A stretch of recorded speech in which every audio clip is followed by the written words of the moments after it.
অনেক নাস্তিক এবং বিধর্মীরা প্রশ্ন করেন, ইসলাম ধর্ম যে সত্য তার প্রমাণ কি? আসলে ফেরাউনের নাম আমরা কম বেশি সবাই জানি। ফেরাউনের লাশ বর্তমানে মিশরের কায়রোতে অবস্থিত মিশরীয় জাদুঘরের রাজকীয় মমি চেম্বারে সংরক্ষিত আছে। 1881 সালের দিকে এই মমিটি আবিষ্কৃত হয় এবং বর্তমানে এটি একটি গুরুত্বপূর্ণ ঐতিহাসিক নিদর্শন হিসেবে সেখানে রাখা আছে। পবিত্র কোরআনের বিভিন্ন সূরায় ফেরাউনের কথা উল্লেখ করা হয়েছে, বিশেষ করে সূরা তোহা এবং সূরা আল কাসাস। এই সূরায় ফেরাউন ও তার রাজত্বের কথা বিশদভাবে বলা হয়েছে।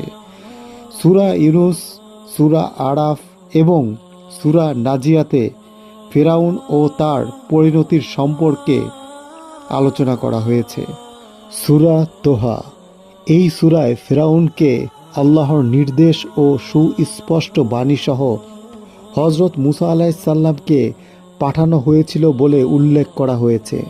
ফেরাউন ও তার অনুসারীরা ফেরাউনের নির্দেশনা মতোই কাজ করত।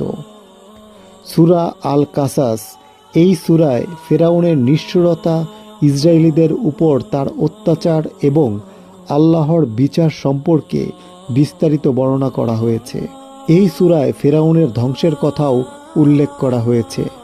সূরা ইউনুস, এই সূরার 92 নম্বর আয়াতে বলা হয়েছে যে ফেরাউনের দেহকে একটি নিদর্শন হিসেবে রাখা হবে, যা তার ধ্বংসের প্রমাণ এবং আল্লাহ যে তাদের প্রতি শক্তিধর তার সাক্ষ্য দেবে।